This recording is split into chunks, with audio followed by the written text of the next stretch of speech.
2014 और 2019 में मायूसी झेलने के बाद 2024 में कांग्रेस के नेता और कार्यकर्ता इस बात को लेकर खुश हैं कि उन्होंने नरेंद्र मोदी और बीजेपी को बहुमत का आंकड़ा छूने से रोक दिया।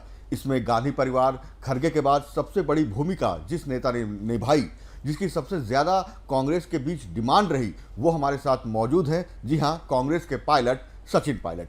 सचिन जी, आंकड़े बताते हैं कि सबसे ज़्यादा डिमांड गांधी परिवार और खड़गे के बाद आपकी रही कैंपेन के लिए। तो जब आपको बुलाया जाता रहा कि सचिन आओ, तो पायलट साहब कहाँ कहाँ गए? नहीं, सबने मिलकर काम किया इसके अंदर। और चुनाव क्योंकि लंबा चला, 7 चरण का चुनाव था, तो कई नेताओं को मौका मिला पूरे देश में जाने का। और जहाँ जहाँ कांग्रेस के उम्मीदवार थे और इंडिया अलायंस के उम्मीदवार थे, और जहाँ जहाँ मुझे पार्टी ने निर्देशित किया और जहाँ डिमांड रही वहाँ मैं गया। और मुझे लगता है कि हम सब के जो सामूहिक प्रयास थे, जो मेहनत, जैसा आपने कहा, खड़गे साहब, राहुल जी, प्रियंका जी, ताबड़तोड़ मेहनत करी, रैलियाँ करी और जनता के बीच में उन मुद्दों को लेकर गए जो हमें लगता था ज़्यादा प्रासंगिक हैं। और आपने शुरू में कहा कि हम लोग खुश हैं, खुश नहीं हैं। हमें संतोष इस बात का है कि जो दावे किए गए थे वो धराशायी हुए हैं। लेकिन बीजेपी की ओर से प्रधानमंत्री मोदी ने भी कहा और तमाम नेता कह रहे हैं कि जितनी बीजेपी की सीटें आई हैं उतनी तो जितनी अकेले बीजेपी की सीटें आई हैं उतनी पूरे गठबंधन की भी नहीं आई। तो फिर किस बात पे आप लोग संतोष कर रहे हैं या खुश हो रहे हैं? शुरुआत करी थी भाजपा ने 303 सांसदों से चुनाव से पहले, और उस समय ये नहीं कहा था कि हम आपसे ज़्यादा लेकर आएंगे। कहा था 370 लेके आएंगे। सदन के पटन पे कहा 370 हम लेकर आएंगे, 400 पार, 300 पार, क्या क्या बातें बोली थी। तो हम कह रहे हैं कि जब चुनाव हम लड़ने गए उस समय आपका जो संख्या बल था और आपने जो दावे किए थे उससे बहुत पीछे रह गए ना। आपके 65-70 सांसद कम हुए हैं, आपका जो एक क्लेम था वो कम हुआ है, और लोगों ने आपके परफॉर्मेंस को, आपके इरादे, आपके वादों को देखकर आपका संख्या बल कम किया है। हम तो मात्र जो परिणाम आए हैं उसका विश्लेषण मैं कर रहा हूँ। सर, अगर आपकी बात करें तो सचिन पायलट ने सब जगह प्रचार किया। आपने कहा भी था कि अशोक गहलोत के बेटे जहाँ से चुनाव लड़ रहे थे वहाँ भी आप प्रचार करने जाएंगे, लेकिन आप गए नहीं। तो ये बात कही जा रही है कि राजस्थान में जो रिफ्ट है सचिन पायलट और गहलोत का, वो खत्म नहीं हुआ। कोई रिफ्ट ही नहीं। अगर रिफ्ट हमारे यहाँ दल में होता तो हमारी पार्टी का जो परफॉर्मेंस रहा है, हम लोग हरियाणा में आधी सीट जीते हैं, राजस्थान में लगभग आधी सीट जीते हैं, 12 सीट पे हम लोग जीत कर। लेकिन वैभव गहलोत हार गए। ठीक है, वो हार गए, वो अगली बार और मेहनत करेंगे। आप प्रचार करने भी नहीं गए? ऐसा नहीं था। देखिए, आप इसको बहुत वैसे ले रहे हैं। हम लोगों ने जहाँ मुझे कैंडिडेट्स ने कहा मैं वहाँ प्रचार करने गया, और हर व्यक्ति हर सीट पर पहुँच सके ये संभव भी नहीं है। लेकिन वो चुनाव अच्छा लड़े, मेहनत से लड़े, दुर्भाग्यवश वो नहीं जीत पाए। और आपको बुलाया नहीं क्या प्रचार करने के लिए उन्होंने? मैंने कहा ना, जहाँ जहाँ मुझे किसी कैंडिडेट ने बुलाया मैं वहाँ गया, और हम सभी लोग गए, मैं अकेले। यानी उन्होंने नहीं बुलाया? मैंने कहा ना, जिसने मुझे जहाँ बुलाया मैं वहाँ पर गया और पूरी ताकत से काम किया। आप लोग इसको वो एक एंगल देना चाह रहे हैं, मैं उसको गलत मानता हूँ, क्योंकि 540 सीटें हैं और हर स्टार कैंपेनर को पता नहीं कितनी जगह जाना पड़ता है। सर, जो बात कही गई कि 370 पार, 400 पार, अब वो आंकड़ा 250 के नीचे रह गया बीजेपी का अकेले की अगर बात करें, और कांग्रेस पार्टी 99 सीटों पर आ गई। तो अब भविष्य कैसे देखते हैं? राहुल गांधी दोनों जगह से जीते हैं, क्या आपको लगता है कि लोकसभा में उनको नेता बनना चाहिए, क्योंकि अधीर रंजन चौधरी चुनाव हार गए? देखिए, सब समय के साथ सब स्पष्ट हो जाएगा।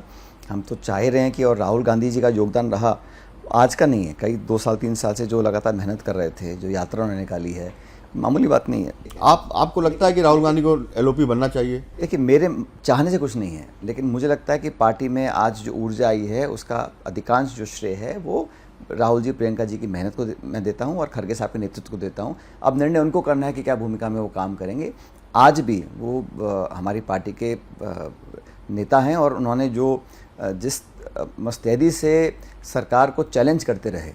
देखिए, तो तमाम जो सांसद जीत करके आए, जैसे माणिक टैगोर हैं, विपक्ष में बहुत से लोग हैं, लेकिन विपक्ष के नेताओं में सबसे पुरजोर तरीके से प्रधानमंत्री जी या सरकार को सदन के अंदर, सदन के बाहर जो चुनौती देने का काम किया वो राहुल गांधी जी ने तो किया है। सर, तमाम आपके जो सांसद जीत के आए हैं, माणिक टैगोर जैसे, उनका कहना है कि राहुल गांधी को विपक्ष का नेता बनना चाहिए। आपकी बार तो नंबर भी है, 2 बार से नंबर भी नहीं आ रहा था। मैं तो कह रहा हूँ कि बहुत कुछ बनना है, लेकिन वो निर्णय कब लिया जाएगा और कैसे लिया जाएगा वो पार्टी के नेतृत्व पर निर्भर करता है। सर, आपकी अगर बात करें तो आप केंद्र की राजनीति में रहना पसंद करेंगे या राजस्थान? मेरी चॉइस, आप तो ऐसे कह रहे हैं कि आपको मेन्यू दिखा दिया क्या खाना है, वैसे थोड़ा ना होता है। राजनीति में जिसके जहाँ उपयोगिता होती है उसको वहाँ दायित्व दिया जाता है, जिम्मेदारी दी जाती है।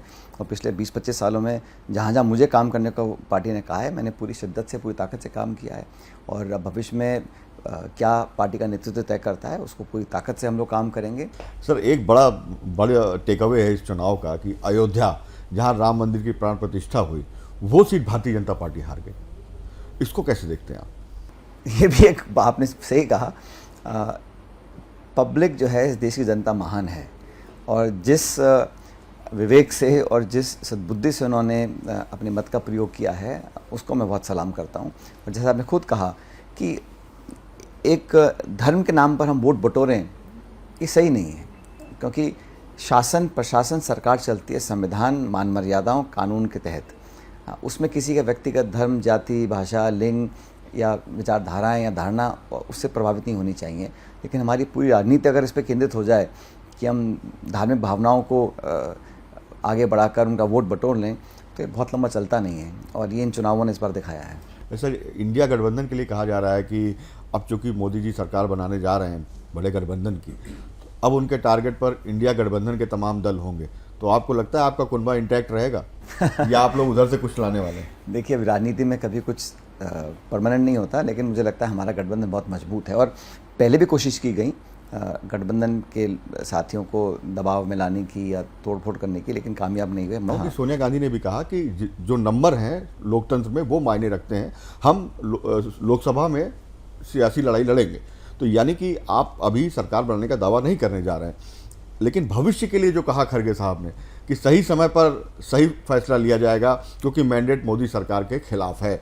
तो क्या भविष्य में आप उम्मीद रख रहे हैं कि कुछ उधर से लोग इधर भी आ सकते हैं? देखिए, इसलिए नहीं कह रहा हूँ, लेकिन पुरानी कहावत है कि उम्मीद तो दुनिया कायम है। और ऐसा नहीं है कि मैं इस लोकसभा चुनाव के परिणाम के बाद इस बात को बोल रहा हूँ, लेकिन अब धीरे धीरे देखते हैं होता क्या है। क्योंकि अब तक का जो सियासी घटनाक्रम रहा वो हमारे सामने पिछले 5-10 सालों का, अब आगे क्या होगा इसके बारे में कोई कुछ नहीं कह सकता। सर, क्या आपको लगता है कि ये वक्त है, चूँकि सीटें आई हैं, उत्साह है कार्यकर्ताओं में, ये वक्त है संगठन को मजबूत करने का, कुछ बदलाव करने का, युवाओं को आगे लाने का?